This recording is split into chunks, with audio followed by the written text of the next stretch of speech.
Olá, este é o Visão Parlamentar e eu convido você a conhecer o que pensam e o que fazem os deputados estaduais mineiros. Hoje eu converso com o deputado Coronel Sandro, do PSL, sobre a metodologia do Programa Federal de Implantação de Escolas Cívico-Militares, tocado pelo governo Bolsonaro, e as ações projetadas para Minas Gerais. Acompanhe.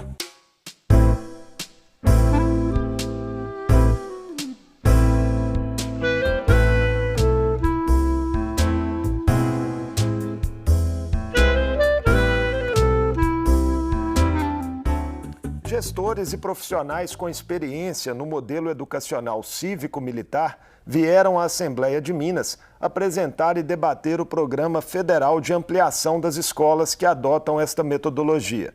A reunião sobre o tema foi promovida pelo deputado Coronel Sandro, do PSL, que também é o autor de um projeto de lei que prevê a regulamentação dessa modalidade de ensino em Minas Gerais. Bem-vindo, deputado. Olá, Marco Antônio, é um prazer estar aqui no Visão Parlamentar, na TV Assembleia, falando para os mineiros. Prazer é nosso em recebê-lo, deputado. Deputado, vamos começar explicando para o nosso telespectador o que é, de fato, esse Programa Nacional das Escolas Cívico-Militares, que foi proposto pelo governo federal.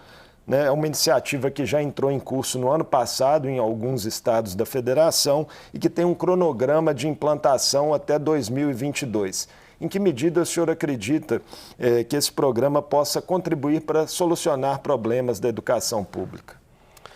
Olha, escolas militares, colégios militares vinculados às Forças Armadas e aos militares estaduais, policiais militares e bombeiros militares, sempre existiram no Brasil como iniciativas isoladas nos estados. O que está acontecendo agora é que o MEC, no governo do presidente Jair Bolsonaro, oficializou a existência dessas escolas cívico-militares para atender não somente uma parcela da população, que normalmente, como é o caso aqui em Minas Gerais, o Colégio Tiradentes da Polícia Militar destina-se a filhos e dependentes de militares. O que se busca agora é ampliar uma oferta desse mesmo nível de educação para atender mais pessoas. E, por isso, o MEC, através de diversas normas, portarias, resoluções e decretos, e com a criação de uma subsecretaria de fomento às escolas cívico-militares, que agora transformou-se numa diretoria de escolas cívico-militares, está tratando o tema oficialmente. E uma questão importante é a vulnerabilidade social, né? Parece que é o critério principal para esse programa. Isso. Isso tem uma razão, porque hoje um dos grandes problemas que os educandários apresentam, de uma maneira geral, em toda a parte do país, é a questão de conflitos internos provocados pela violência praticada de aluno para aluno, aluno para professor, de professor para aluno. E, normalmente, em áreas mais vulneráveis socialmente, esses conflitos apresentam-se com maior volume. Então, esse critério talvez seja o principal para definir, como o governo federal fez, onde irá implantar as escolas cívico-militares federais, com o apoio do governo federal, no programa federal. Na última segunda, a Assembleia fez aqui uma audiência pública pedida pelo senhor para discutir esse método de ensino das escolas militares. O que a gente poderia destacar das falas dessa audiência, dos convidados que participaram? Talvez alguns aspectos importantes desse primeiro encontro sobre escolas cívico-militares que nós fizemos aqui em Minas Gerais, aconteceu aqui na Assembleia. Nós recebemos a visita da Tenente-Coronel Cristiane, do MEC, que é responsável, junto com o diretor, que é o Coronel Haroldo Cursino, por essa área lá no Ministério. E recebemos também o Major Costa, que é o responsável pelo ensino cívico-militar da Polícia Militar de Goiás, onde tem uma experiência muito exitosa. E também do Tiago Cortinaz, que faz a mesma função no Distrito Federal. A ideia era a gente trazer essas experiências, porque na verdade foi a partir de experiências como essa de Goiás, de Minas Gerais, do Distrito Federal, e tem outros estados também, é que o governo federal buscou subsídios nessas experiências para formatar todo o programa que foi lançado em setembro do ano passado. E os relatos são realmente de que este modelo ele pode, de que maneira, impactar na rotina das escolas, na qualidade do ensino que é praticado ali? Olha, a gente sabe que nós não vamos poder converter ou transformar todas as escolas de Minas Gerais em escolas cívico-militares. Claro, e nem é essa a intenção. O que a gente está propondo e trabalhando para que aconteça é para que esse modelo, já comprovadamente de sucesso, em que os alunos que pertencem a essas escolas, o caso do Colégio Tiradentes aqui em Minas Gerais, caso dos colégios militares aqui de Minas e do Brasil, das Forças Armadas, do Exército, eles têm um desempenho muito superior aos demais alunos do ensino público, em qualquer lugar do Brasil. O que a gente quer é ofertar esse ensino de qualidade para mais crianças e adolescentes. E só um detalhe que é importante, as pessoas às vezes são colocadas diante de alguns questionamentos, normalmente são os mais simplórios possível. Tem que usar a farda e tem que cortar o cabelo. Bem, isso é elementar. O programa que foi lançado pelo governo federal em setembro do ano passado, ele foi precedido de uma pesquisa feita nas capitais e que apresentou um índice de mais de 80% de pais e de pessoas que querem seus filhos estudando numa escola cívico-militar. Então é uma oferta que parte de uma demanda da população também. Uma demanda crescente. Para você ter uma ideia, aqui em Minas Gerais, a Polícia Militar tem 30 colégios Tiradentes em todo o estado. E há filas de pais lá pleiteando uma vaga para os seus filhos. E não há vaga suficiente para atender a todos. Na trajetória pessoal do senhor já foi responsável por uma unidade, né, do Colégio Tiradentes, lá em Teoflotone. Queria que o senhor relatasse um pouco dessa experiência e como que ela impactou a vida do senhor. Em duas oportunidades, quando eu comandei o batalhão da Polícia Militar em Teoflotone, o 19º Batalhão, e também... Isso foi de 2004 a 2007 e também de 2009 a 2011, quando eu comandei a região da Polícia Militar na mesma cidade, em Teoflotone. Lá existe um colégio Tiradentes e, como em todo colégio Tiradentes no estado, uma demanda de civis solicitando vagas enorme, só que a gente não tem condição de atender. E sempre é a escola que apresenta melhores resultados, ou está entre as que apresentam os melhores resultados da cidade. Quais as perspectivas que o senhor vê para a implantação desse programa aqui em Minas? Esse ano, Belo Horizonte, Ibirité e Barbacena, né, já estão aí com escolas garantidas dentro do cronograma do governo federal. Já é possível vislumbrar mais unidades para o estado? Como que tem que ser feito um trabalho político para que isso aconteça? Esse programa é interessante a gente mencionar que a partir desse movimento feito pelo governo federal, que começou em setembro do ano passado, em que uma meta foi estabelecida, que serão 54 escolas do programa federal por ano em todo o Brasil, é feito por adesão pelos estados, não há nenhuma obrigatoriedade, então 16 estados fizeram a opção e mais alguns municípios. E a proposta é, nos 4 anos, a gente... no programa federal, implantar 216 escolas cívico-militares pelo Brasil, apoiadas completamente, financeiramente e orçamentário pelo governo federal, dentro do programa que já está formatado. Aí a gente vai descobrindo, quando a gente vai se envolvendo nesse processo, que já existem experiências que estão partindo, essa do governo federal partiu do topo para a base, mas a gente tem agora uma demanda já vindo da base para o topo. São municípios cujas comunidades escolares manifestaram e querem criar uma escola, querem transformar a escola que existe lá em cívico-militar.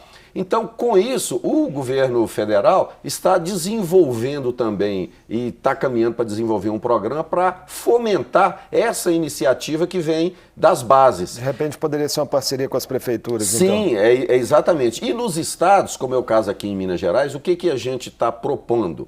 A gente está propondo que haja uma extensão do programa federal com a criação desse programa estadual, que possibilitaria que mais escolas estaduais pudessem se antecipar ao programa federal e já consultar suas comunidades escolares para serem convertidas em escolas cívico-militares. Isso demandaria o quê? A aprovação de um projeto que nós apresentamos aqui para dar segurança jurídica a essas ações. Só pontuando para o nosso telespectador, esse projeto foi apresentado já na primeira semana do mandato do senhor, salvo engano, foi um dos primeiros, se não foi o primeiro projeto que eu apresentei, porque isso é muito importante. Então, o que a gente prevê nesse projeto? Ele praticamente ele repete e acrescenta algumas coisas ao que há no programa federal e possibilita que os municípios, caso tenham interesse, já para atender essa iniciativa que vem lá da base, caso insiram no seu sistema educacional a possibilidade da escola cívico-militar, eles possam, mediante convênio com o Estado de Minas Gerais, utilizar militares oficialmente, militares da reserva, da Polícia Militar ou do Corpo de Bombeiros, na gestão dessas escolas cívico-militares municipais. E como que está a tramitação, deputado Coronel Sandro, desse projeto hoje aqui na Assembleia? Ele está na Comissão de Constituição e Justiça aguardando votação. O senhor acredita que há condições políticas para aprovação dele, assim, no convencimento dos seus pares? Como é que o senhor tem sentido a receptividade em relação ao tema? Olha, primeiro que a receptividade é a melhor possível. Amparado nessas pesquisas que eu te falei, de 80% que quer, o parlamento, na verdade, ele vai refletir aqui o que a população quer. Então, assim, não há entre os deputados, exceto deputados de esquerda que ideologicamente combatem esse modelo educacional, mas em relação aos demais deputados o que tem é manifestações favoráveis. E com outro detalhe que o governador Romeu Zema, logo no início do nosso mandato, estivemos lá reunidos, porque não sou eu sozinho que advoga isso aqui, não, outros deputados também. Então nós do PSL estivemos reunidos com o governador, dissemos para ele que esse é um projeto de bancada nosso e que nós queremos implementar em Minas Gerais, queremos fazer essa extensão, e ele se comprometeu dizendo que apoia e aprova esse modelo educacional. Então não vejo dificuldade. Por esse projeto, os critérios para definição das escolas também partiriam da questão da vulnerabilidade social? A ideia é a mesma do programa federal, similar? Acho que sim, poderia. Esse critério ele sempre será exigido, mas como a gente vai ter uma possibilidade, pelo menos eu acredito e quero que isso aconteça, de criar um número maior, de implementar um número maior de escolas cívico-militares, eu acredito que outros critérios também terão uma importância quase que equivalente a esse, sabe? Porque na minha ideia, e havendo o envolvimento dos municípios e a vontade dos prefeitos municipais, é possível, sem sombra de dúvida. A minha vontade é que se criasse uma em cada município, dos 853 municípios. Mas eu acredito que pelo menos nos 300 maiores municípios de Minas Gerais é possível sim se criar escolas cívico-militares, desde que os prefeitos tenham a vontade política e a comunidade escolar das escolas que se enquadrariam nos critérios fossem consultadas e optassem, porque tem que optar, não pode ser obrigatório. E haveria seleção específica para essas vagas a serem ofertadas? Não, a ideia, porque há uma crítica que a gente recebe, mas na verdade são manifestações contrárias, né, a isso, dizendo que quando você faz um processo seletivo, aí o desempenho é melhor das escolas cívico-militares. Aí argumentar, mas é porque vocês selecionaram e escolheram os melhores. Então, a ideia, e eu vou até emendar o projeto nesse sentido, é que seja feito sorteio entre aquelas pessoas que desejam que seus filhos estudem numa escola cívico-militar. Uma dúvida de ordem administrativa. A escola continuaria sendo de responsabilidade do governo estadual? Como que fica essa relação hierárquica, por exemplo, em caso de colaboração das Forças Armadas, que é um ente federativo autônomo? Não, sendo utilizado militares das Forças Armadas, não altera em nada a questão da gestão da educação. A escola continua fazendo parte do sistema educacional de Minas Gerais, vinculada à Secretaria de Educação. O que vai acontecer é tão somente a utilização de militares nas questões administrativas e de gestão administrativa. As questões pedagógicas continuarão e serão tratadas pelo corpo de professores que já integra aquela escola. Ninguém vai perder o emprego por causa disso. O senhor falou da questão das escolas optarem. Isso seria feito por meio de votação da comunidade acadêmica? Como que se daria isso? Cada escola tem uma forma de fazer a consulta à sua comunidade escolar. O importante nisso é que essa consulta seja feita de modo transparente e que a comunidade escolar possa manifestar a sua vontade, optando pelo modelo ou não. Deputado, alguns especialistas em educação fazem algumas ressalvas ao modelo que eu queria colocar para o senhor. Temem que um modelo hierárquico, com ênfase na autoridade, na disciplina, possa inibir, de alguma forma, o espírito crítico dos alunos. O senhor vê algum risco nesse sentido? Nenhum risco. Essa é uma crítica completamente fora de propósito, porque, ao que se sabe, disciplina e hierarquia existem em todos os momentos da nossa vida. É dentro da nossa casa, onde nós estamos sujeitos a uma autoridade paterna e materna. É dentro da casa nossa, junto com os pais e com os irmãos, que nós temos que ter disciplina. Porque se não tiver, aquilo vira uma bagunça. E assim em todos os lugares de trabalho, clube social. Então, essa questão levantada por especialistas, na verdade, eu acho que é o contrário. Porque as grandes descobertas da humanidade, elas foram fruto, sim, da criatividade e da genialidade. Mas o que ninguém mais fala é que elas são fruto do esforço, da persistência. Então, junta-se disciplina, esforço, persistência e criatividade. Então, não vai ter nenhum prejuízo para pensamento crítico ou para a criatividade dos alunos. O senhor já tocou num ponto mais cedo aqui na nossa entrevista sobre a questão de padronização visual, né? A questão do uniforme, do corte de cabelo, e alguns especialistas entendem que isso pode impedir a livre expressão da diversidade cultural. Como que a questão da inclusão ela é trabalhada também nessas escolas cívico-militares? Deixa eu te falar, sem problema algum, a escola cívico-militar estará sujeita a toda a norma educacional vigente no país, ou no estado, ou no município. Então, quanto a isso, não tem problema. Havendo interessados que tenham, eu falo até na questão da inclusão, são pessoas, a gente fala muitas vezes, são autistas, têm algum tipo de deficiência, algum problema de saúde, serão acolhidas do mesmo jeito. E a questão do uso do uniforme, eu não vejo como isso pode atrapalhar a inclusão, não. Qual que é o problema de utilizar um uniforme? Aliás, uniformes, que a gente chama de farda nos quartéis, são usados por muitas empresas para identificar os seus empregados. Aliás, é muito comum o uso de uniformes em todas as nossas atividades. Agora, por que na escola não poderia? Sabe qual que é a vantagem do uniforme? Uma delas, nessas escolas cívico-militares, vai estar estudando lá, né, que já acontece, o filho do empresário, que tem um poder aquisitivo muito elevado, e também aquele filho da pessoa que recebe o Bolsa Família. Eles são diferentes na estratificação. Seria uma troca cultural importante na São diferentes, porque em relação ao poder aquisitivo, em relação à fragilidade social. Mas quando você uniformiza todos, acabou a diferença.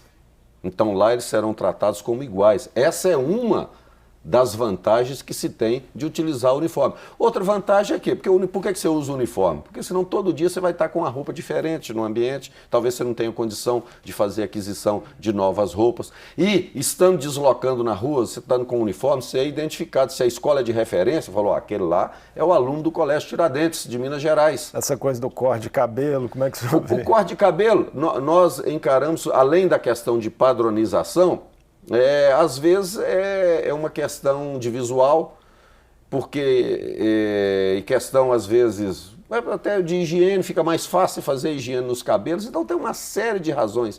E eu não vejo qual a diferença entre se cortar o cabelo ou não cortar o cabelo. Nas nossas escolas, a gente pede que se corte o cabelo.